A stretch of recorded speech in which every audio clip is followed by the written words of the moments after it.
Halo, perkenalkan nama saya Fairuz Fatin, mahasiswa gizi Universitas Singapura Bangsa Karawang. Kali ini saya akan membahas masalah gizi yang masih sering kita jumpai, yaitu obesitas. Obesitas merupakan gangguan medis di mana terjadinya penimbunan lemak dalam tubuh sebagai akibat ketidakseimbangan antara energi yang masuk dan energi yang keluar. Menurut data Riskesdas 2018, yaitu riset skala nasional oleh Kementerian Kesehatan Republik Indonesia, angka obesitas di Indonesia masih cukup tinggi dan usia dewasa menempati urutan tertinggi dengan prevalensi 21,8%. Sebenarnya apa sih penyebab obesitas? Obesitas terjadi karena beberapa faktor.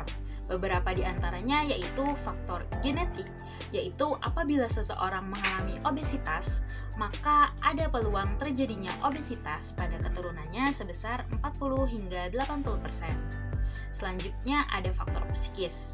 Beberapa orang melampiaskan emosi dengan makanan dan apabila terlalu sering, maka dapat menyebabkan obesitas.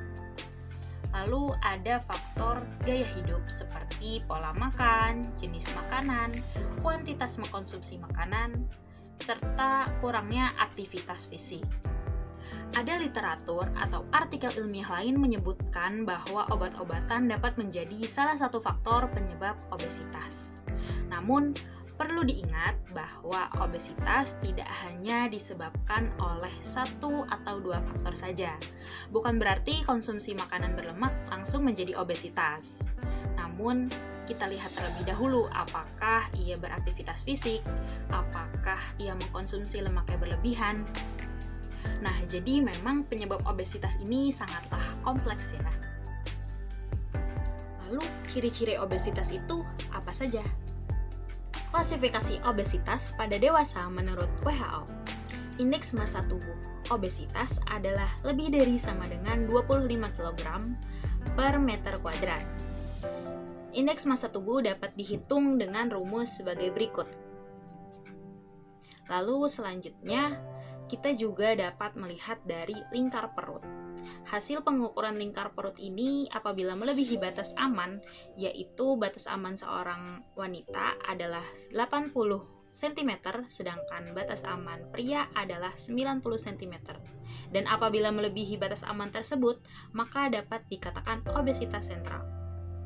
Selanjutnya, pada anak-anak usia 0 hingga 60 bulan, dapat dikatakan obesitas apabila indeks massa tubuh per usia lebih dari +3 standar deviasi. Dan pada anak-anak usia 5 hingga 18 tahun, dapat dikatakan obesitas apabila indeks massa tubuh per usia lebih dari +2 standar deviasi. Untuk perhitungan indeks massa tubuh dan lingkar perut pada dewasa, serta indeks massa tubuh per usia untuk anak-anak dapat dikonsultasikan kepada ahlinya, yaitu ahli gizi, untuk menetapkan apakah obesitas atau tidak. Dampak dari obesitas adalah meningkatnya risiko terkena penyakit diabetes, jantung, stroke, kanker, dan penyakit tidak menular lainnya. Pencegahan obesitas dapat dilakukan dengan mengatur pola makan, membatasi asupan gula, garam, dan minyak. Konsumsilah pangan yang cukup sesuai dengan kebutuhan. Lalu cukup minum air putih, memperhatikan pola tidur dan jangan berlebihan, serta melakukan aktivitas fisik minimal 30 menit per hari. Nah, sekarang sudah semakin paham ya apa itu obesitas. Jangan lupa pantau berat badan secara berkala dan cegah obesitas. Terima kasih sudah menonton video ini. Sampai jumpa di video lainnya.